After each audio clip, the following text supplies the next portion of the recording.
Incredible and amazing. Donald Trump തന്റെ രണ്ടാം ഭരണ കാലയളവിലേക്ക് സെലക്ട് ചെയ്ത ടീം മെമ്പേഴ്സിന്റെ ആ ഒരു സെലക്ഷനെ നമുക്ക് ഈ രണ്ട് വാക്കുകളിൽ വിശേഷിപ്പിക്കാം. തന്റെ പ്രസിഡൻഷ്യൽ ക്യാമ്പയിനിൽ ഉടനീളം അമേരിക്ക നേരിടുന്ന വിവിധങ്ങളായിട്ടുള്ള വിഷയങ്ങളെപ്പറ്റി വ്യക്തവും ശക്തവുമായിട്ടുള്ള നിലപാടുകൾ അദ്ദേഹം അറിയിച്ചിരുന്നു. അത് ഒരു തെരഞ്ഞെടുപ്പ് ക്യാമ്പയിൻ ഗിമ്മിക്ക് മാത്രമായിരുന്നില്ല എന്നത് അദ്ദേഹം ഈ ടീം മെമ്പേഴ്സിന്റെ സെലക്ഷനിലൂടെ അദ്ദേഹം തെളിയിച്ചിരിക്കുകയാണ്. ട്രംപ് 2.0 പുതിയ ടീം മെമ്പേഴ്സിന്റെ ആ ഒരു കടന്നുവരവ് അത് നൽകുന്ന സൂചന, ഒപ്പം അമേരിക്ക നേരിടുന്ന എക്കണോമി, ഇമിഗ്രേഷൻ, ഒപ്പം തന്നെ സെക്യൂരിറ്റി, ഈ മേഖലകളിൽ അമേരിക്ക നേരിടുന്ന വിവിധങ്ങളായിട്ടുള്ള പ്രതിസന്ധികൾ ട്രംപ് എങ്ങനെ ഈ പുതിയ ഭരണ സാരഥികളിലൂടെ അദ്ദേഹം കൈകാര്യം ചെയ്യും, ആ പ്രതിസന്ധികളെ എങ്ങനെ തരണം ചെയ്യും എന്നീ വിഷയങ്ങളാണ് നിലപാട് എന്ന ഈ ഒരു പ്രോഗ്രാമിലെ ഇന്നത്തെ എപ്പിസോഡിൽ ഞങ്ങൾ ചർച്ച ചെയ്യാൻ ആഗ്രഹിക്കുന്നത്. ഞാൻ ജോർജി, എന്നോടൊപ്പം ഉള്ളത് ജോജി റോസ്. ട്രംപ് അദ്ദേഹത്തിന്റെ ഈ ഒരു പ്രസിഡൻഷ്യൽ ക്യാമ്പയിനിൽ മുന്നോട്ട് വെച്ച അല്ലെങ്കിൽ അമേരിക്ക നേരിടുന്ന വിവിധങ്ങളായിട്ടുള്ള പ്രതിസന്ധികൾ, അത് പ്രധാനമായിട്ടും എക്കണോമി. നമുക്കറിയാം, ഈ ഫലപ്രഖ്യാപനത്തിന്റെ കൂടുതൽ വിശദാംശങ്ങളിലേക്ക് നാം ചകഞ്ഞ് നോക്കുമ്പോൾ ഈ പറയുന്ന കമലാ ഹാരിസ് അബോർഷൻ അല്ലെങ്കിൽ അത്തരത്തിലുള്ള പല വിഷയങ്ങളും ഉയർത്തിക്കാട്ടി താൻ പ്രോ ലെഫ്റ്റ് ആണ് അല്ലെങ്കിൽ സ്ത്രീകളുടെ അവകാശങ്ങൾക്ക് വേണ്ടിയിട്ടൊക്കെയാണ് നിലകൊള്ളുന്നത് എന്ന തരത്തിലുള്ള പല ക്യാമ്പയിൻ ഇഷ്യൂസും മുന്നിൽ നിർത്തി.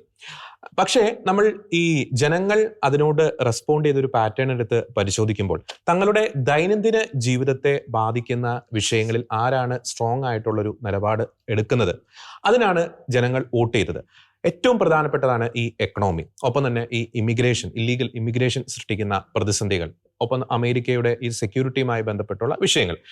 ഈ മൂന്ന് വിഷയങ്ങളിലും താൻ സ്വീകരിച്ച നിലപാടുകൾ അല്ലെങ്കിൽ താൻ ജനത്തിന് കൊടുത്ത വാഗ്ദാനങ്ങൾ അത് എന്ത് വില കൊടുത്തും നടപ്പാക്കും എന്നതിന്റെ വ്യക്തമായിട്ടുള്ള സൂചന തന്നെയാണ് തന്റെ ഒരു വിജയ പ്രഖ്യാപനത്തിന് ശേഷം ചുരുങ്ങിയ നാളുകൾക്കുള്ളിൽ, എനിക്ക് തോന്നുന്നു ഒരാഴ്ച പോലും തികയുന്നതിന് മുമ്പ് അദ്ദേഹം ഈ സെലക്ട് ചെയ്ത ഈ ടീം മെമ്പേഴ്സ് എന്ന് പറയുന്നത്. ഈ ട്രംപിന്റെ ഒരു വർക്ക് സ്റ്റൈൽ അല്ലെങ്കിൽ ഒരു കൾച്ചർ അത് തന്നെയാണ്. അദ്ദേഹം ഈ പറയുന്ന ഒത്തിരി സമയമൊന്നും എടുക്കത്തില്ല. ഒരു ഡിസിഷൻ എടുക്കാൻ, അല്ലെങ്കിൽ അത് രാജ്യത്തിന്റെ നന്മയ്ക്ക് വേണ്ടിയിട്ടാണ്, അല്ലെങ്കിൽ തന്റെ സ്വന്തം മനസാക്ഷിയോട് ചോദിച്ച് അല്ലെങ്കിൽ മനസാക്ഷിക്ക് ചേർന്ന് പോകുന്ന ഒരു ഡിസിഷൻ ആണെങ്കിൽ അത് ക്വിക്ക് റെസ്പോൺസ് ആയിരിക്കും ട്രംപിനെ സംബന്ധിച്ചിടത്തോളം.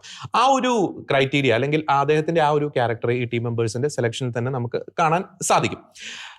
ഈ പറയുന്ന ടീം മെമ്പേഴ്സ് നമുക്കറിയാം, ഈ പറയുന്ന ഈ ചീഫ് ഓഫ് സ്റ്റാഫ്, ഒപ്പം തന്നെ നാഷണൽ സെക്യൂരിറ്റി അഡ്വൈസർ, ഒപ്പം തന്നെ ഈ ബോർഡർ സാർ എന്ന് പറയുന്ന ഒരു വിഭാഗം എന്നൊരു പോസ്റ്റ്, യുണൈറ്റഡ് നേഷൻസിലെ ambassador, deputy chief of staff, new defence secretary, അങ്ങനെ പല പോസ്റ്റുകളിലേക്കും പല വ്യക്തികളെയും അദ്ദേഹം സെലക്ട് ചെയ്തിട്ടുണ്ട്. അതിനകത്ത് നമുക്ക് പ്രധാനമായിട്ടും ചില കോമൺ എലമെന്റ്സ് നമുക്ക് കാണാൻ സാധിക്കും. ഒരു ന്യൂ ജനറേഷൻ ആണ്, അല്ലെ? ഇപ്പൊ ട്രംപിനെതിരെ കമലാ ഹാരിസ് ഉയർത്തിയൊരു വിവാദം എന്ന് പറയുന്നത് പ്രായക്കൂടുതൽ എന്നൊരു വിവാദം ഉയർത്തിയിട്ടുണ്ട്. പക്ഷെ ട്രംപ് സെലക്ട് ചെയ്ത ഈ ടീം എന്ന് പറയുന്നത് താരതമ്യേന ഒരു ചെറുപ്പക്കാരുടെ ഒരു ടീമാണ്. ഒരു ജനറേഷൻ ഷിഫ്റ്റ് അവിടെ ഒരു ഭരണത്തിൽ അദ്ദേഹം കൊണ്ടുവരാൻ ശ്രമിക്കുന്നു. രണ്ടാമത്തെ പ്രധാനപ്പെട്ട കാര്യം എന്ന് പറയുന്നത് ഈ പറയുന്ന കൂട്ടരെല്ലാം ഒരു പ്രോ ഇസ്രായേലാണ്. ഒരു ഇമിഗ്രേഷനെതിരെ ശക്തമായിട്ടുള്ള നിലപാട് സ്വീകരിക്കുന്ന വ്യക്തിത്വങ്ങളാണ്. ഇസ്ലാമിക തീവ്രവാദത്തിനെതിരെ ശക്തമായ നിലപാട് സ്വീകരിക്കുന്ന വ്യക്തിത്വങ്ങളാണ്. അപ്പോൾ കൃത്യമായിട്ടും വ്യക്തമാണ്, അല്ലേ റോസ്, ഈ ട്രംപിന്റെ ഒരു പോക്ക് എങ്ങോട്ടാണ്, ആ രണ്ടാം വരവിൽ എങ്ങോട്ടാണ് അദ്ദേഹത്തിന്റെ നയങ്ങൾ പോകുന്നത്, താൻ പറഞ്ഞ വാഗ്ദാനങ്ങൾ എത്തരത്തിലായിരിക്കും നടപ്പാക്കാൻ ശ്രമിക്കുന്നത്, അതിന് പറ്റിയ ഒരു ടീമിനെ തന്നെ അദ്ദേഹം സെലക്ട് ചെയ്തിരിക്കുന്നു. അതെ, ജോർജി പറഞ്ഞതുപോലെ തന്നെ ട്രംപ് ക്യാമ്പയിൻ വേളകളിലും മുൻപ് പ്രസിഡന്റ് ആയിരുന്നപ്പോഴും സ്വീകരിച്ചിട്ടുള്ള നിലപാടുകൾ, വ്യക്തമാക്കിയിട്ടുള്ള ചില നയങ്ങളുണ്ട്. ആ സ്റ്റാൻഡുകൾ സ്ട്രോങ് ആയിട്ട് അതിനെ മുറുകെ പിടിക്കുന്നവർ, അതിനെ സപ്പോർട്ട് ചെയ്യുന്നവർ പലപ്പോഴും ആവർത്തിച്ച് തങ്ങളുടെ ഇതിന് സമാനമായ സ്റ്റാൻഡുകൾ പരസ്യമായി പ്രഖ്യാപിച്ചിട്ടുള്ളവർ തന്നെയാണ് ഇപ്പൊ ഈ ക്യാബിനറ്റ് ക്രൂവിലേക്ക് തെരഞ്ഞെടുക്കപ്പെട്ടിരിക്കുന്നത് ട്രംപിന്റെ. അപ്പൊ വ്യക്തമായ ഒരു ക്രിസ്റ്റൽ ക്ലിയർ ആയിട്ട് നമുക്ക് അവിടെ കാണാൻ സാധിക്കും. ഒരു ട്രംപ് ഇഫക്റ്റ് നിലവിൽ വരുന്നതിന്റെ, പ്രാബല്യത്തിൽ വരുന്നതിന്റെ ഒരു സൂചന തന്നെയാണ് ഈ ക്യാബിനറ്റ് ക്രൂവിന്റെ തെരഞ്ഞെടുപ്പ് നമ്മൾ കണ്ടുകൊണ്ടിരിക്കുന്നത്. അതിൽ എടുത്തു പറയേണ്ടതാണ്, ട്രംപ് പറഞ്ഞിട്ടുള്ള വ്യക്തമായ നിലപാടാണ് അമേരിക്കയിൽ താൻ പ്രസിഡന്റ് ആയാൽ ക്രിസ്തീയത തിരികെ കൊണ്ടുവരും എന്നുള്ളത്. അമേരിക്കയ്ക്ക് ഇന്ന് കൈമോശം വന്നിരിക്കുന്ന ഏറ്റവും വലിയ ഒരു ഘടകം അത് അമേരിക്കയ്ക്ക് ക്രിസ്തീയത നഷ്ടപ്പെട്ടുകൊണ്ടിരിക്കുന്നതാണെന്ന് ട്രംപ് പറഞ്ഞിട്ടുണ്ടായി. അപ്പോൾ ഈ ട്രംപ് ഇപ്പോൾ സെലക്ട് ചെയ്തിരിക്കുന്ന US സ്റ്റേറ്റ് സെക്രട്ടറി സ്ഥാനത്തേക്ക് നിർദ്ദേശിക്കപ്പെട്ടിരിക്കുന്ന മാർക്കോ റൂബിയോ, അദ്ദേഹം പലപ്പോഴും തന്റെ ക്രിസ്തീയ നിലപാടുകൾ, അദ്ദേഹം ഒരു കത്തോലിക്കനാണ്, തന്റെ ക്രിസ്തീയ നിലപാടുകൾ പലപ്പോഴായിട്ട് പ്രഖ്യാപിച്ചിട്ടുണ്ട്. അതിൽ എടുത്തു പറയേണ്ട ഒന്നാണ് ക്രൈസ്തവ പീഡനങ്ങൾ. ലോകമെങ്ങും നൈജീരിയ ഉൾപ്പെടെ നടന്നുകൊണ്ടിരിക്കുന്ന ക്രൈസ്തവ പീഡനങ്ങൾക്കെതിരെ സ്വീകരിക്കേണ്ട ഒരു നിലപാടിനെ പറ്റി ശക്തമായി സ്വരം ഉയർത്തിയിട്ടുള്ള വ്യക്തിയാണ് മാർക്കോ റൂബിയോ. അതുപോലെ തന്നെ അമേരിക്കയിൽ 2020 മുതൽ 400-ലധികം ദേവാലയങ്ങൾക്കെതിരെയാണ് ആക്രമണങ്ങൾ നടന്നിട്ടുള്ളത്. ഈ ദേവാലയ ആക്രമണങ്ങൾക്കെതിരെ ശക്തമായ നിലപാട് സ്വീകരിക്കണം, അതിനെ പ്രതിരോധിക്കണം എന്നാവശ്യപ്പെട്ട് അദ്ദേഹം ജോ ബൈഡന്റെ കാലയളവിൽ ജോ ബൈഡൻ ഒരു കത്തെഴുതുകയുണ്ടായി. ക്രൈസ്തവരെ, പ്രത്യേകിച്ച് കത്തോലിക്കരുടെ ദേവാലയങ്ങളെ സംരക്ഷിക്കേണ്ടതിന്റെ പ്രാധാന്യം വ്യക്തമാക്കിക്കൊണ്ട്. പിന്നെ എടുത്തു പറയേണ്ട ഒന്നാണ് പ്രോ ലൈഫ് നിലപാടുകൾ. US സ്റ്റേറ്റ് സെക്രട്ടറിയായി നിർദ്ദേശിക്കപ്പെട്ടിരിക്കുന്ന മാർക്കോ റൂബിയോ, അതുപോലെ തന്നെ UN-ന്റെ അംബാസഡറായി തെരഞ്ഞെടുക്കപ്പെട്ടിരിക്കുന്ന എലീസ് സ്റ്റെഫാനിക്, ഇവർ രണ്ടുപേരും ശക്തമായ പ്രോ ലൈഫ് നിലപാടുകളുള്ള വ്യക്തിത്വങ്ങളാണ്. അത് അവർ പരസ്യമായി പലപ്പോഴായിട്ട് ഇത് പ്രഖ്യാപിച്ചിട്ടുമുണ്ട്. അതുപോലെ ടാക്സ് പേയർ ഫണ്ടഡ് അബോർഷനെതിരെയൊക്കെ ശക്തമായ സ്വരം ഉയർത്തിയിട്ടുള്ള ആൾക്കാരാണ് ഇവരൊക്കെ. ഇതൊക്കെ തെളിയിക്കുന്ന ഒരു കാര്യം എന്ന് പറഞ്ഞാൽ അമേരിക്ക ക്രിസ്തീയ മൂല്യങ്ങൾക്കായി നിലകൊള്ളും. ഇങ്ങനെയുള്ള ട്രംപിന്റെ പ്രസ്താവനകളെ ഊട്ടി ഉറപ്പിക്കുന്ന തെരഞ്ഞെടുപ്പുകളാണ് ഈ ക്യാബിനറ്റ് ക്രൂയിലേക്ക് ഇപ്പോൾ നടന്നിരിക്കുന്ന തെരഞ്ഞെടുപ്പുകൾ സൂചിപ്പിക്കുന്നത്. അതുപോലെ തന്നെയാണ് അനധികൃത കുടിയേറ്റത്തിനെതിരെ ഈ കൂട്ടർ സ്വീകരിക്കുന്ന നിലപാട്. ഈ ബോർഡർ സാർ എന്ന പദവിയിലേക്ക് തെരഞ്ഞെടുക്കപ്പെട്ടിരിക്കുന്ന ടോം ഹോമൻ, അദ്ദേഹം ശക്തമായി ഈ അനധികൃത കുടിയേറ്റത്തിനെതിരെ പല തവണ ആരെയും കൂസാതെ അല്ലെങ്കിൽ പലരുടെയും എതിർപ്പുകൾ അവഗണിച്ച് ഒരുപാട് സ്വരം ഉയർത്തിയിട്ടുള്ള ആളാണ് ടോം ഹോമൻ. അതുപോലെ തന്നെ മാർക്കോ റൂബിയോ, സ്റ്റേറ്റ് സെക്രട്ടറി സ്ഥാനത്തേക്ക് നിർദ്ദേശിക്കപ്പെട്ടിരിക്കുന്ന മാർക്കോ റൂബിയോ പറഞ്ഞിട്ടുള്ള ഒരു കാര്യമാണ് ഈ അബോർഷൻ ക്ലിനിക്കുകളുടെ മുൻപിൽ നിന്ന് സമാധാനപരമായി പ്രതിഷേധ പ്രകടനങ്ങൾ നടത്തിയിട്ടുള്ള പല ക്രൈസ്തവരും ഇന്ന് തടവിലാണ്. പല വിപ്ലവങ്ങൾ സൃഷ്ടിച്ച് പല കലാപകരമായ വിപ്ലവങ്ങൾ സൃഷ്ടിച്ചിട്ടുള്ള പലരും വെറുതെ നടക്കുമ്പം ഈ സമാധാനപരമായി പ്രതിഷേധിച്ച് തങ്ങളുടെ ക്രൈസ്തവ വിശ്വാസത്തിന് വേണ്ടി നിലകൊണ്ടിട്ടുള്ളവരെ ജയിലിൽ അടച്ച ആ കാര്യങ്ങൾക്കൊക്കെ എതിരെ ഒത്തിരി പ്രസ്താവനകൾ നടത്തിയിട്ടുള്ള ആളാണ് മാർക്കോ റൂബിയോ. അപ്പോൾ എടുത്തു പറയേണ്ടതാണ് നമ്മുടെ ഈ new defence secretary Pete Hegseth അല്ലേ, അതെനിക്കൊന്ന് ഫോക്സ് ന്യൂസിന്റെ ഒരു ആങ്കർ കൂടിയാണ്. ഒരു പട്ടാളക്കാരനാണ്, ഒപ്പം തന്നെ ശക്തമായിട്ടുള്ള ഒരു ഗ്രേറ്റ് അമേരിക്ക ഒരു വികാരം മനസ്സിൽ കാത്തു സൂക്ഷിക്കുന്നതാണ് ഈ പീറ്റ് ഹെക്സത്ത് എന്ന് പറയുന്ന ഒരു വ്യക്തിത്വം. അദ്ദേഹം ഈ ഇറാനെതിരെയൊക്കെ ശക്തമായിട്ടുള്ള ഒരു നിലപാട് സ്വീകരിക്കുന്ന വ്യക്തിയാണ് ഈ പീറ്റ് ഹെക്സത്ത്. ഈ ഇസ്രായേൽ ഹമാസ് യുദ്ധം നടന്ന ആ ഒരു കാലഘട്ടത്തിൽ അദ്ദേഹം ഉന്നയിച്ച ഒരു വിമർശനമുണ്ട്. The White House is staffed by pro Palestine millennials. അന്ന് അദ്ദേഹം ഉന്നയിച്ച ഒരു ആക്ഷേപമാണ്. അപ്പോൾ നമ്മൾ നേരത്തെ സൂചിപ്പിച്ച കാര്യത്തിലേക്ക് തന്നെയാണ് പോകുന്നത്. എല്ലാവരും പ്രോ ഇസ്രായേൽ ഒരു സ്വഭാവമുള്ളവരെയാണ് ട്രംപ് പിക്ക് ചെയ്തിരിക്കുന്നത്. ഒരു കാര്യം വിട്ടു, UN-ന്റെ അംബാസഡറായി തെരഞ്ഞെടുക്കപ്പെട്ടിരിക്കുന്ന എലീസ് സ്റ്റെഫാനിക് ഇപ്പൊ UN-ൽ ശക്തമായി ഹമാസ് തീവ്രവാദികളെ അനുകൂലിക്കുന്ന കുറെ പ്രവണതകൾ നമ്മൾ ഈ ഇടയ്ക്കൊക്കെ കണ്ടു. അതിന്റെ ഉള്ളിൽ തന്നെ UN-ന്റെ ഉള്ളില് ഹമാസ് തീവ്രവാദികൾ നുഴഞ്ഞു കയറിയിരിക്കുന്ന ഈ അവസ്ഥ. ഈ എലീസ് സ്റ്റെഫാനിക് ഒക്ടോബർ 7-ന് ശേഷം ലിറ്ററലി എല്ലാ ദിവസവും ഈ ഇസ്രായേലിന് അനുകൂലമായിട്ട് പോസ്റ്റുകൾ ചെയ്തിരുന്ന ഒരു വ്യക്തിയാണ്. ഇസ്രായേലിൽ പോലും അങ്ങനെ ഒരു മിനിസ്റ്റർ ഉണ്ടായിട്ടില്ല. എല്ലാ ദിവസവും ഇസ്രായേലിന് അനുകൂലമായിട്ട് അല്ലെങ്കിൽ ഇസ്രായേലിന്റെ ബന്ധുക്കളെ, ഹമാസ് കൊണ്ടുപോയിരിക്കുന്ന ഇസ്രായേലിന്റെ ബന്ധുക്കളെ തിരിച്ചു കൊണ്ടുവരണമെന്ന് പറഞ്ഞുകൊണ്ട് എല്ലാ ദിവസവും പോസ്റ്റ് ചെയ്തിരുന്ന ഒരു വ്യക്തിയാണ് ഇപ്പോൾ UN-ന്റെ അംബാസഡറായി തെരഞ്ഞെടുക്കപ്പെട്ടിരിക്കുന്നത്. വളരെ പ്രതീക്ഷാജനകമായ ഒരു തെരഞ്ഞെടുപ്പ് തന്നെയാണ്. അത് ഈ എലീസ് സ്റ്റെഫാനിക്കിന്റെ ഒരു പ്രധാനപ്പെട്ട ഒരു കാര്യമുണ്ട്. റോസ് പറഞ്ഞതുപോലെ ഈ അമേരിക്കയിൽ പ്രോ ഹമാസ് പ്രൊട്ടസ്റ്റ് ഒക്കെ നടക്കുന്ന ആ ഒരു സമയത്ത് ഈ ഐവി ലീഗ് യൂണിവേഴ്സിറ്റി പ്രസിഡൻസിന്റെ ആ ഒരു നിലപാടിനെ, ഈ പ്രോ ഹമാസ് നിലപാടിനെ ശക്തമായിട്ട് ഈ പറയുന്ന എലീസ് സ്റ്റെഫാനിക് ചോദ്യം ചെയ്തിരുന്നു. അതിനെ തുടർന്ന് പലർക്കും റിസൈൻ ചെയ്യേണ്ട ഒരു സാഹചര്യത്തിലേക്ക് വന്നിരുന്നു. ഒരാളുടെ കൂടി കാര്യം ഒന്ന് സൂചിപ്പിക്കാൻ ആഗ്രഹിക്കുകയാണ്. ഈ CIA new director John Radcliffe എന്ന് പറയുന്ന വ്യക്തി, അദ്ദേഹം ഈ കോവിഡിന്റെ കാലഘട്ടത്തിൽ ഈ കോവിഡ് വൈറസ് വുഹാൻ ലാബിൽ നിന്നാണ് ചോർന്നത് എന്ന്, അല്ലെങ്കിൽ അവിടെ നിന്നാണ് പുറത്തു വന്നത് എന്നതിനെ പറ്റി ഒരു എവിഡൻസ് ഒക്കെ പുറത്തുവിടുന്ന ഒരു സാഹചര്യം ഉണ്ടായിരുന്നു. ഒപ്പം തന്നെ US and Israel should tackle Iran together. അപ്പൊ അത് വ്യക്തമല്ലേ ജോജി? അതായത് നമ്മൾ പലപ്പോഴും ഈ വിമർശനം ഉന്നയിക്കുന്ന ഒരു ആശങ്കയുണ്ട്, അല്ലെങ്കിൽ ഒരു കാര്യമുണ്ട്, ഈ ഡീപ് സ്റ്റേറ്റ് എന്ന് പറയുന്ന ഒരു സംഗതി. അതായത് ഈ ഭരണത്തിലുള്ള ചിലരെ മുന്നിൽ നിർത്തി അവരെ പപ്പറ്റാക്കി പുറകിൽ നിന്ന് ചിലർ കളിക്കുന്നു. അപ്പോൾ ആ ഡീപ് സ്റ്റേറ്റിനെതിരെ ട്രംപ് തന്നെ പലപ്പോഴും വിമർശനം ഉന്നയിച്ചിട്ടുണ്ട്. അപ്പൊ ആ ഡീപ് സ്റ്റേറ്റിന്റെ അടിത്തറ തന്നെ ഇളക്കുന്ന രീതിയിലല്ലേ ഇത്തരത്തിലുള്ള ഒരു നോമിനേഷൻസ് അല്ലെങ്കിൽ ഇത്തരത്തിലുള്ള ഒരു പിക്കപ്പ് ട്രംപ് നടത്തിയിരിക്കുന്നത്? ഇവിടെ നമ്മൾ മനസ്സിലാക്കേണ്ട കാര്യം, ശരിക്കും ഞാൻ പറയുകയാണ്, ഈ പണ്ടൊക്കെ നോക്കുകയാണെങ്കിൽ തന്നെ US ഇലക്ഷൻ അല്ലെങ്കിൽ അവിടുത്തെ അഡ്മിനിസ്ട്രേഷനിലൊക്കെ ആര് വരുന്നു, അവിടുത്തെ സ്റ്റേറ്റ് സെക്രട്ടറി ആരാണ്, അവിടുത്തെ ഡിഫൻസ് സെക്രട്ടറി ആരാണ്, ഇതൊന്നും അത്രമാത്രം കാര്യമായിട്ട് ഇന്ത്യൻ ജേർണലിസ്റ്റുകൾ അല്ലെങ്കിൽ ഇന്ത്യക്കാർ പരിഗണിക്കാത്ത ആ ഒരു അവസ്ഥ ഉണ്ടായിരുന്നു. എന്നാൽ മനസ്സിലാക്കണം ജോർജ്, നമ്മൾ ഷക്കീന ഈ പ്രാവശ്യം US ഇലക്ഷൻ നമ്മൾ എന്നാ പറയുക ഫുള്ള് നമ്മൾ എന്നാ പറയുക അതിന്റെ ലൈവ് ടെലികാസ്റ്റ് ചെയ്തു. ഇഷ്ടംപോലെ പ്രേക്ഷകരുണ്ടായിരിക്കും. അപ്പൊ അത്രമാത്രം അതെന്ന് വെച്ചാൽ ലോകം മാറിക്കൊണ്ടിരിക്കുകയാണ്. അപ്പൊ നമ്മൾ പറഞ്ഞതുപോലെ ഈ ലോകം മാറുന്നതനുസരിച്ച് ഈ അമേരിക്ക എന്ന രാജ്യത്തിന് ഒരു വലിയ പ്രാധാന്യമുണ്ട്. അതിപ്പം എന്താ പറയുക, ഒരു ക്രിസ്ത്യൻ വാല്യൂസിനെ പൊക്കി അല്ലെങ്കിൽ എന്താ പറയുക ഈ ഉയർത്തിപ്പിടിക്കുന്ന കാര്യത്തിലാണെങ്കിലും, അതുപോലെ തന്നെ ലോകത്തിന്റെ സമാധാനത്തിന്റെ മേഖലയിലാണെങ്കിലും, അത് മറ്റു പല ഇപ്പൊ ജിയോ പൊളിറ്റിക്കൽ എവറിത്തിങ് എല്ലാത്തിനും ഈ അമേരിക്ക എന്ന് പറയുന്ന രാഷ്ട്രത്തിനൊരു വലിയ പ്രാധാന്യമുണ്ട്. അപ്പൊ ഒരു ഗ്ലോബൽ വില്ലേജിലേക്ക് ലോകം വരുമ്പോൾ നമ്മളെല്ലാം വളരെ ഒരു ക്ലോസ്ഡ് കമ്മ്യൂണിറ്റിയായി മാറുന്നുള്ള ആ ഒരു എന്താ പറയുക തെളിവാണ് കാണിക്കുന്നത്. ഇനി ട്രംപ് 2.0, ഞാൻ പറയാം, ട്രംപിന്റെ ഒരു വിജയം നോക്കി. ശരിക്കും ട്രംപിന് ഈ US-ന്റെ ത്രിവിധ ആ ഭരണ ശാഖകളിൽ വെച്ചാൽ പ്രസിഡൻഷ്യൽ കോളേജിലായിക്കോട്ടെ, അല്ലെങ്കിൽ സെൻട്രലായിക്കോട്ടെ, അല്ലെങ്കിൽ പിന്നെ അതിനുശേഷം വരുന്ന എന്നാ പറയുക പിന്നെ കോൺഗ്രസിലായിക്കോട്ടെ, ഇവിടെ 3 തലങ്ങളിലും വ്യക്തമായ ഭൂരിപക്ഷം. ഇപ്പം നമുക്ക് അടുത്ത കാലത്തെ ഒരു US പ്രസിഡന്റിന് കിട്ടാത്ത രീതിയിലുള്ള ഒരു വലിയ അപ്പർ ഹാൻഡ് കിട്ടിയിരിക്കുകയാണ് ശരിക്കും.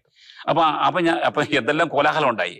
ട്രംപിന് എത്രമാത്രം ആൾക്കാർ തള്ളിക്കളഞ്ഞു, എത്രമാത്രം കേസുകൾ, അതുപോലെ എത്രമാത്രം അവഹേളനങ്ങൾ, അതുപോലെ ഒരു വലിയ മാഫിയ സംഘങ്ങൾ തന്നെ പ്രവർത്തിച്ചു. അവിടെ എല്ലാം മനസ്സിലാക്കേണ്ട കാര്യമുണ്ട്. ഒരു അദൃശ്യ ദൈവത്തിന്റെ ഒരു കരം ട്രംപിനെ താങ്ങി നിർത്തിയിരിക്കുക.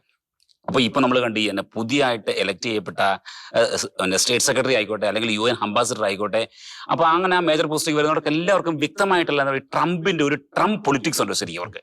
ഞാൻ പറഞ്ഞു ജോർജ് തന്നെ അത് ശരിക്കും ഒരു എന്നാ പറയുക ഈ ലിബറൽ ആയിട്ടുള്ള ആ ഒരു എന്നാ പറയുക സെറ്റപ്പ് അല്ല, മറിച്ച് എന്നാ പറയാ പിന്നെ ഈ റിപ്പബ്ലിക്കൻ പാർട്ടിയുടെ പോളിസിയും അല്ല, മറിച്ച് അവർക്ക് ട്രംപിന്റെ ഒരു ഐഡിയ ആണ് ശരിക്കും. മനസ്സിലാക്കണം, ഈ റിപ്പബ്ലിക്കൻ രാഷ്ട്രീയ പാർട്ടിയുടെ ഐഡിയ അല്ല ട്രംപിന്റെ തികച്ചും വ്യത്യസ്തമായ ഒരു പ്രോ ക്രിസ്ത്യൻ ഐഡിയ ആണ് ശരിക്കും. അതുപോലെ ഒരു വാല്യൂ ഉയർത്തിപ്പിടിക്കുന്ന ഒരാളെ നമുക്കൊരു വ്യക്തിയെ കണ്ടെത്തുക വളരെ പ്രയാസമാണ് ശരിക്കും. അപ്പൊ ഞാൻ പറയാണ് ശരിക്കും ഇപ്പൊ എന്താ ഡീപ് സ്റ്റേറ്റ്. അപ്പൊ ഈ ഡീപ് സ്റ്റേറ്റിനെ കുറിച്ച് പലരും പറഞ്ഞു കേട്ടിട്ടുണ്ട്. അപ്പൊ ഇപ്പൊ ഇത് ഉണ്ടോ ഇല്ലയോ അതൊക്കെ ചുമ്മാ പറയുന്നതല്ല. അങ്ങനെ പക്ഷെ മനസ്സിലാക്കണം, ഡീപ് സ്റ്റേറ്റ് എന്ന് പറഞ്ഞാൽ നമുക്കൊരു സംഘടന പോലെ കാണാൻ സാധിക്കില്ല. എന്നാൽ ഡീപ് സ്റ്റേറ്റിനെ കുറിച്ച് പറഞ്ഞത് ആരാണ്? ഡൊണാൾഡ് ട്രംപ് തന്നെയാണ്. അതായത് ഇന്ന് ലോകത്തിലെ ഏറ്റവും അഡ്വാൻസ്ഡ് ആയ രാജ്യത്തിന്റെ ഏറ്റവും ഉന്നത പദവിയിലിരുന്ന ഒരാൾ ഇത് ചുമ്മാ പറയൂ.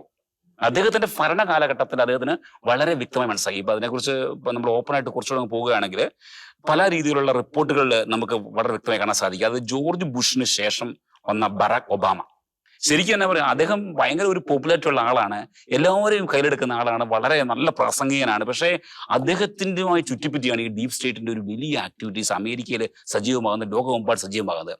ശരിക്കും അത് എന്താ വെച്ചാൽ ഈ പിന്നെ ഭരണസ്ഥിരാകേന്ദ്രത്തിന് ആരിരുന്നാലും ഇതിന്റെ പുറകിലുള്ള ചരട് വലിക്കുന്ന ഈ ബ്യൂറോക്രസിയിൽ വല്ലാതെ അന്തർലീനമായി കിടക്കുന്ന ഒരു സെറ്റപ്പാണ് ശരിക്കും എന്നാ പറയാ ഈ ഡീപ് സ്റ്റേറ്റ് എന്ന് പറയുന്നത്. അവർക്ക് അവരുടെ വ്യക്തമായ ഐഡിയ ഉണ്ട്. ഇപ്പൊ ഈ ഡീപ് സ്റ്റേറ്റിന്റെ ഐഡിയയെ കുറിച്ച് പറയുമ്പോൾ നമുക്ക് ആ ഒരു ക്രിസ്ത്യൻ ആംഗിളിൽ അല്ലെങ്കിൽ കുറച്ചൊക്കെ നമ്മളൊരു സ്പിരിച്വലായിട്ട് നമ്മളൊരു ആഴങ്ങളിലേക്ക് പോകുമ്പോൾ നമുക്ക് അതിന്റെ വേറെ ചില ഡിമെൻഷൻസ് കാണാൻ സാധിക്കും. എന്താ കാണാൻ സാധിക്കുന്നത്? ഒരു ആന്റി ക്രിസ്ത്യൻ അല്ലെങ്കിൽ ക്രിസ്ത്യാനിറ്റി ഈവിളായി കരുതുന്ന എല്ലാത്തിനെയും പ്രൊമോട്ട് ചെയ്യുന്ന ഒരു പ്രോ ലെഫ്റ്റ് കമ്മ്യൂണിസ്റ്റ്, അതുപോലെ എല്ലാം ആ രീതിയിലുള്ള ഒരു മൾട്ടി കൾച്ചറൽ, അതൊരു നാഷണലിസം എടുത്തു കളയുന്ന, അല്ലെങ്കിൽ മനുഷ്യരുടെ ധാർമ്മികത, ഇവിടെ റോസ് പറഞ്ഞ പോലെ നമ്മുടെ കുടുംബ ബന്ധങ്ങൾ കംപ്ലീറ്റ് ഇല്ലായ്മ ചെയ്യുന്ന, എല്ലാത്തിനും ശിഥിലമാക്കുന്ന രീതിയിലുള്ള ചില ഐഡിയകള് സൊസൈറ്റിയിലേക്ക് വളരെ എന്താ പറയുക വളരെ കൃത്യമായി പമ്പ് ചെയ്യുകയാണ് ഇവിടുത്തെ. മനസ്സിലാണ് അതേപറ്റി വളരെ സീക്രട്ട് ആയിട്ട് പെട്ടെന്ന് പിടിച്ചെടുക്കാൻ സാധിക്കും. ഇത് ഇതിനൊക്കെ എവിടെ നിന്ന് വരുന്നു പറഞ്ഞു. പക്ഷേ ഇതെല്ലാം പുറകെ വളരെ ഓർഗനൈസ്ഡ് ആയ ഒരു ചെയിൻസ് ഉണ്ട്. എന്നാൽ ആ ചെയിനൊക്കെ നമുക്ക് പബ്ലിക് ആയിട്ട് ഒരു വിഷലാണോ അല്ലതാനും ഇതെല്ലാം വളരെ അന്തർലീനമായിട്ട് കിട്ടാനാണ് ശരിക്കും. അപ്പൊ അങ്ങനെയുള്ള അവിടെ നമ്മൾ ജോർജ് സോറസിനെ കണ്ടു, അതുപോലെ ഹിലാരി ക്ലിന്റനെ കണ്ടു. ഇങ്ങനെ ശരിക്കും പറയാം ഈ ബൈഡൻ എന്ന് പറയുന്ന ആള് ശരിക്കും ഞാൻ പറയാം ബൈഡന്റെ ആ പോളിസികൾ നോക്കിയോ, പലപ്പോഴും ബൈഡന്റെ പോളിസികളുടെ പുറകിൽ ബറാക് ഒബാമയുടെ കൃത്യമായ ഒരു നിർദ്ദേശം ഉണ്ടായിരുന്നു. ഏത് രാജ്യമായിട്ട് ബന്ധപ്പെട്ടാണെങ്കിലും ഒബാമ എന്ത് പറയുന്നു അതനുസരിച്ച് ബൈഡൻ ഗവൺമെന്റിന് അതേ തീരുമാനം തന്നെ ഇന്ത്യയുമായിട്ട് ബന്ധപ്പെട്ട്. ഞാൻ ചെറിയ ഒരു ഉദാഹരണം പറയാം. അതായത് പിന്നെ മോഡിയുടെ കഴിഞ്ഞ ഭരണകാലത്തിൽ ബറാക് ഒബാമ ഇപ്രകാരം പറഞ്ഞു, ശരിക്ക് ഇവിടെ മുസ്ലിംസ് അല്ലെങ്കിൽ ന്യൂനപക്ഷങ്ങൾ വല്ലാതെ പീഡിപ്പിക്കപ്പെടുന്നു, അതിനെക്കുറിച്ച് എന്നാ പറയാ പിന്നെ ആശങ്ക അറിയിക്കണം ബൈഡൻ ഭരണകൂടം, ഇന്ത്യ ഗവൺമെന്റ് സംസാരിക്കണം എന്ന് പറഞ്ഞു. സ്വാഭാവികമായിട്ടും മോഡിയുടെ ഗവൺമെന്റിന്റെ സ്വാധീനം അവർ തിരിച്ചു പറഞ്ഞതിനെ കുറിച്ച്. പക്ഷെ ഉടനെ തന്നെ പിന്നീട് വന്ന US ഗവൺമെന്റിന്റെ ആ US ഒഫീഷ്യൽ പോളിസികൾ എന്ന് പറയുന്നത്, അല്ലെങ്കിൽ അവരുടെ ഡിപ്ലോമാറ്റിക് റിലേഷൻ എന്ന് പറയുന്നത് ശരിക്ക് ഒബാമ എന്തു പറയുന്നു അപ്രകാരം തന്നെ അങ്ങോട്ട് ഫുൾ ഡയറക്റ്റഡ് ആയി ശരിക്കും മനസ്സിലാക്കണം. അപ്പം അത്രമാത്രം ഡീപ്ലി ഇൻഫ്ലുവൻസ്ഡ് ഇതാണ് പറഞ്ഞത്. അപ്പൊ ട്രംപ് പറഞ്ഞു ഞാൻ പ്രസിഡന്റാ, പക്ഷെ എനിക്കൊന്നും ചെയ്യാൻ പറ്റുന്നില്ല.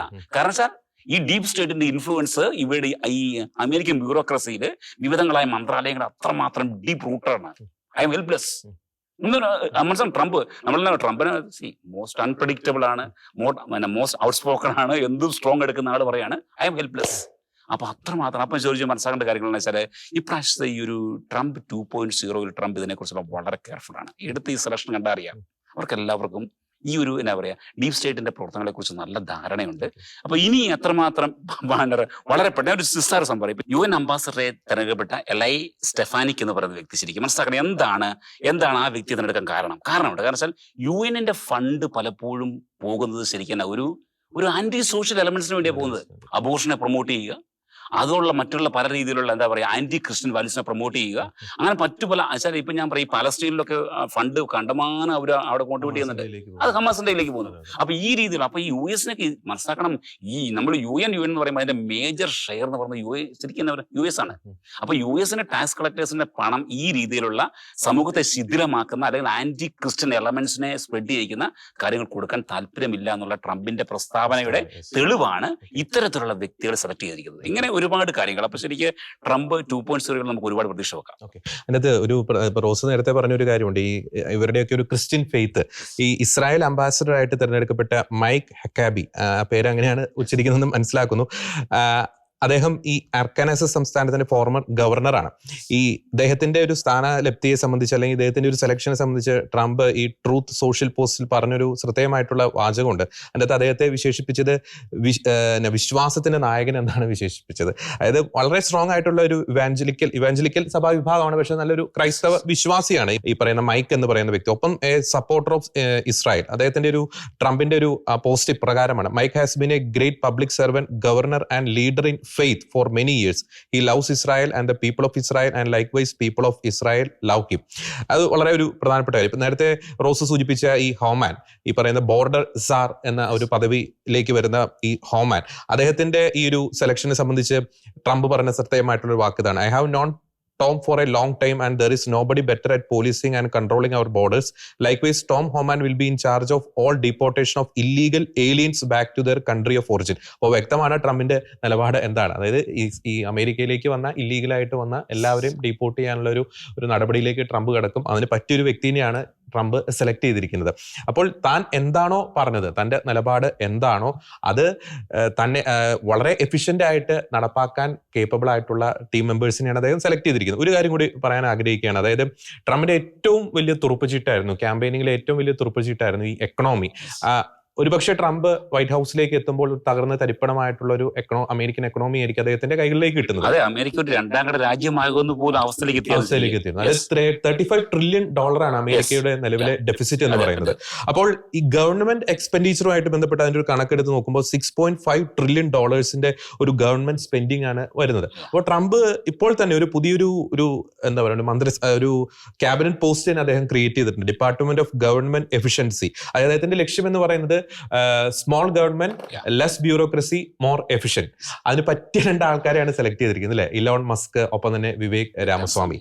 അത് അവരെ ഉപയോഗിച്ച് എങ്ങനെ നമുക്ക് അതേ ഒരു ഡെഡ് ലൈനും കൊടുത്തിട്ടുണ്ട്. അതാണ് ഏറ്റവും വലിയൊരു പ്രത്യേകത. അദ്ദേഹത്തിന്റെ ഇവരുടെ ഒരു സെലക്ഷനെ സംബന്ധിച്ച് ട്രംപ് പുറപ്പെടുവിച്ച ഒരു സോഷ്യൽ മീഡിയ പോസ്റ്റിൽ കൃത്യമായ ഡെഡ് ലൈൻ കൊടുത്തിട്ടുണ്ട്. അത് ആരാണ് എന്താണെന്ന് അദ്ദേഹത്തിന് മോഹനോട്ടമില്ല. ജൂലൈ 4, 2026 മുമ്പ് ഈ മിഷൻ അക്കംപ്ലിഷ് ചെയ്യുന്നതാണ് ഇവരോട് പറഞ്ഞിരിക്കുന്നത്. അപ്പോൾ തന്റെ നിലപാടുകൾ നടപ്പാക്കാൻ ട്രംപ് ടഫാണ്, സ്മാർട്ടാണ്, എഫിഷ്യന്റ് ആണ് എന്ന് വീണ്ടും തെളിയിക്കുകയാണ് അല്ലേ റോസ്? തീർച്ചയായും അതെ, എടുത്തു പറയേണ്ടത് തന്നെയാണ്. ട്രംപ് ഈ ക്യാമ്പയിനിങ് വേളയിൽ ഹമാസിനൊരു കാലയളവ് കൊടുത്തിരുന്നു, ഒരു ഡെഡ് ലൈൻ. അതായത് താൻ പ്രസിഡൻഷ്യൽ ഓഫീസ് ഏറ്റെടുക്കുന്നതിന് മുൻപ് ബന്ദികളെ തിരിച്ചയക്കുന്നതാണ് നിങ്ങൾക്ക് നല്ലത്, അല്ലെങ്കിൽ അത് വലിയ വില നൽകി നിങ്ങൾക്ക് വലിയ വില നൽകേണ്ടി വരും എന്നൊരു പ്രസ്താവന നടത്തിയിരുന്നു. എന്നിട്ട് ട്രംപ് പ്രസിഡന്റായി തിരഞ്ഞെടുക്കപ്പെട്ട് 72 മണിക്കൂറിനുള്ളിൽ തന്നെ ലോകം മുഴുവൻ അതിന്റെ ഒരു വൈബ്രേഷൻ, ഒരു എഫക്റ്റ് ഉണ്ടായി. അത് നമ്മൾ കണ്ടു. ഖത്തർ ഹമാസ് നേതാക്കളെ ഖത്തറിൽ നിന്ന് പുറത്താക്കി, അവരെ എക്സ്പെൽ ചെയ്യാൻ ഓർഡർ കൊടുത്തു. അതുപോലെ ഹമാസിന്റെ നേതാക്കള് അമേരിക്കയോട് ഒരു സമാധാനം അഭ്യർത്ഥിച്ച് രംഗത്ത് വന്നു. അതുപോലെ താലിബാൻ അവരെ ഭീകര സംഘടനയായിട്ട് മുദ്ര കുത്തരുതെന്നൊരു അഭ്യർത്ഥനയായിട്ട് രംഗത്ത് വന്നു. അതുപോലെ തന്നെ റഷ്യയും ചൈനയൊക്കെ ഒരു സമാധാന ആഹ്വാനം എന്ന് വെച്ചാൽ ഒരു ട്രംപ് കയറിയപ്പോ തന്നെ അവർക്ക് എല്ലാവർക്കും ഒരു ഭയത്തിന്റെ ഒരു നിഴലിലായി എന്ന് തന്നെ വേണം പറയാൻ. ഒപ്പം ഈ ട്രംപ് അദ്ദേഹത്തിന്റെ ഒരു സെലക്ഷനിൽ ഒരു എഫിഷ്യൻസി മാത്രമല്ല, നമുക്കറിയാം ഈ സൂസി വെയിൽസ് അദ്ദേഹത്തിന്റെ ആ ഒരു സ്പീച്ചിൽ തന്റെ കുടുംബാംഗങ്ങൾക്ക് നന്ദി പറഞ്ഞതിന് ശേഷം ആദ്യം വെറി സൂസി എന്നൊക്കെ പറഞ്ഞ് രസകരമായിട്ട് ഈ സൂസി വെയിൽസിനെ കുറിച്ച് അദ്ദേഹം പരാമർശിച്ചിരുന്നു. ഈ ട്രംപ് ക്യാമ്പയിന്റെ ഒരു മാസ്റ്റർ ബ്രെയിൻ ആയിരുന്നു സൂസി വെയിൽസ്. ഈ റൊണാൾഡ് റേഗന്റെ കാലഘട്ടത്തിലും ഈ അവരുടെ ഒരു ക്യാമ്പയിനിന്റെ ചുമതല സൂസി വെയിൽസിനുണ്ടായിരുന്നു. അപ്പോൾ അമേരിക്കയുടെ ചരിത്രത്തിൽ ആദ്യമായിട്ടാണ് ഈ ചീഫ് ഓഫ് സ്റ്റാഫ് പദവിയിലേക്ക് ഒരു വനിത എത്തുന്നത്. അതും വളരെ പ്രധാനപ്പെട്ട ഒരു കാര്യം തന്നെയാണ്. വളരെ എഫിഷ്യന്റ് ആയിട്ടുള്ള സ്മാർട്ട് ആയിട്ടുള്ള ഒരു ലേഡിയാണ് സൂസി വെയിൽസ്. ഒപ്പം നേരത്തെ റോസ് സൂചിപ്പിച്ച് സെക്രട്ടറി ഓഫ് സ്റ്റേറ്റ്, എനിക്ക് തോന്നുന്നു പ്രസിഡന്റ്, വൈസ് പ്രസിഡന്റ്, സ്പീക്കർ പദവിയൊക്കെ കഴിഞ്ഞ് കഴിഞ്ഞാൽ അമേരിക്കയിലെ ഏറ്റവും ടോപ്പ് ഡിപ്ലോമാറ്റിക് പൊസിഷനാണ് ഈ സെക്രട്ടറി ഓഫ് സ്റ്റേറ്റ്. അതിലേക്ക് വരുന്ന ഈ മാർക്കോ റൂബിയോ എന്ന് പറയുന്നത് ലാറ്റിനോ ആണ്. ആദ്യമായിട്ടാണ് ഒരു ലാറ്റിനോ ഈ ടോപ്പ് ഡിപ്ലോമാറ്റിക് ഒരു പൊസിഷനിലേക്ക് വരുന്നത്. അപ്പോൾ എല്ലാത്തിന്റെയും കൃത്യമായിട്ടുള്ള കാൽക്കുലേറ്റഡ് ആയിട്ടുള്ള ഒരു മിക്സിംഗ് ട്രംപ് നടത്തിയിട്ടുണ്ട്. ഒരു എഫിഷ്യൻസിയുടെ കാര്യത്തിലായിക്കോട്ടെ, ഈ പറയുന്ന വിവിധ വിഭാഗങ്ങളുടെ റെപ്രസെന്റേഷന്റെ കാര്യത്തിലായിക്കോട്ടെ, ക്രിസ്ത്യൻ ഫെയ്ത്തിന്റെ കാര്യത്തിലായിക്കോട്ടെ, ഒരു കാൽക്കുലേറ്റഡ് ആയിട്ടുള്ള ഒരു പ്രോപ്പർ ആയിട്ടുള്ള ഒരു മിക്സിംഗ് തന്റെ ഒരു സെലക്ഷനിൽ അദ്ദേഹം നടത്തിയിട്ടുണ്ട്. ആ ഒരു മിക്സിംഗ് അതിലൂടെ അദ്ദേഹം ലക്ഷ്യം വെക്കുന്നത് അമേരിക്ക ഫസ്റ്റ് പോളിസി, ഒപ്പം തന്നെ he will fix American economy as well as the immigration and all. ആ ഒരു ലക്ഷ്യത്തോടു കൂടി തന്നെയാണ് ഈ ഒരു സെലക്ഷൻ അദ്ദേഹം നടത്തിയിരിക്കുന്നത്. തീർച്ചയായിട്ടും ഈ ഒരു സെലക്ഷനിലൂടെ അദ്ദേഹം നടപ്പാക്കാൻ ഉദ്ദേശിക്കുന്ന ആശയങ്ങൾ കൂടുതൽ എഫിഷ്യൻസിയോടെ അദ്ദേഹത്തിന് നടപ്പാക്കാൻ സാധിക്കട്ടെ എന്ന് നമുക്ക് ആശംസിക്കാം. വളരെ എഫിഷ്യന്റ് ആയിട്ടുള്ള, വളരെ സ്മാർട്ടായിട്ടുള്ള ഒരു ടീമിനെയാണ് ട്രംപ് തന്റെ രണ്ടാം തിരിച്ചുവരവിൽ അദ്ദേഹം സെലക്ട് ചെയ്തിരിക്കുന്നത്. അമേരിക്കയുടെ നന്മയ്ക്ക് വേണ്ടി, അമേരിക്കയിൽ ക്രൈസ്തവ മൂല്യങ്ങൾ തിരികെ കൊണ്ടുവരുന്നതിന് വേണ്ടി, പരമ്പരാഗത കുടുംബ മൂല്യങ്ങളിലേക്ക് അമേരിക്കയെ തിരികെ കൊണ്ടുവരാൻ ട്രംപ് സ്വീകരിക്കുന്ന നിലപാടുകൾ അത് വിജയത്തിൽ എത്തട്ടെ എന്ന് ആശംസിക്കുകയാണ്. ഒപ്പം തന്നെ അദ്ദേഹത്തിന്റെ ഒപ്പമുള്ള ടീം മെമ്പേഴ്സും അദ്ദേഹത്തിന്റെ ഒരു നിലപാടുകളോട് ചേർന്ന് നിന്നുകൊണ്ട് അത്തരത്തിലുള്ള വ്യക്തികളെയാണ് അദ്ദേഹം സെലക്ട് ചെയ്തിരിക്കുന്നത്. ഒരു മേക്ക് അമേരിക്ക ഗ്രേറ്റ് അഗെയിൻ, ഒപ്പം തന്നെ ലോക സമാധാനത്തിനായി ഈ പറയുന്ന ടീം മെമ്പേഴ്സ് പ്രവർത്തിക്കാൻ അവർക്ക് സാധിക്കട്ടെ എന്ന് ആശംസിക്കുകയാണ്. അതിനേക്കാളൊക്കെ ഉപരി അമേരിക്കയ്ക്ക് കൈമോശം വന്നുകൊണ്ടിരിക്കുന്ന ഒരു ക്രിസ്തീയ മൂല്യങ്ങളിലേക്ക്, പരമ്പരാഗത ക്രൈസ്തവ വിശ്വാസ ആ ഒരു ആശയങ്ങളിലേക്ക് അമേരിക്കയെ തിരികെ കൊണ്ടുവരാൻ ട്രംപ് അഡ്മിനിസ്ട്രേഷന്, ട്രംപ് 2.0 ആ ഒരു ഭരണ കാലയളവിന് സാധിക്കട്ടെ എന്ന് പ്രാർത്ഥിക്കുകയാണ്. തീർച്ചയായും ലോകത്ത് സമാധാനം പുലരട്ടെ, മിഡിൽ ഈസ്റ്റിൽ സമാധാനം വരട്ടെ, റഷ്യ യുക്രൈൻ യുദ്ധം അവസാനിക്കട്ടെ, ലെഫ്റ്റ് ഐഡിയോളജിക്കെതിരെ, ഇസ്ലാമിസ്റ്റ് ആ ഒരു ലെഫ്റ്റ് കൂട്ടുകെട്ടിനെതിരെ, തീവ്രവാദത്തിനെതിരെ, ഇല്ലീഗൽ ഇമിഗ്രേഷനെതിരെ ശക്തവും വ്യക്തവുമായിട്ടുള്ള നിലപാട് സ്വീകരിക്കുവാൻ, അത് പ്രാവർത്തികമാക്കുവാൻ ട്രംപ് ഭരണകൂടത്തിന് സാധിക്കട്ടെ എന്ന വ്യക്തമായിട്ടുള്ള നിലപാട് അറിയിച്ചുകൊണ്ട് മറ്റൊരു വിഷയത്തിലെ നിലപാടുമായി ഞങ്ങൾ വീണ്ടും വരുന്നതായിരിക്കും. എല്ലാ പ്രിയപ്പെട്ട പ്രേക്ഷകർക്കും നന്ദി.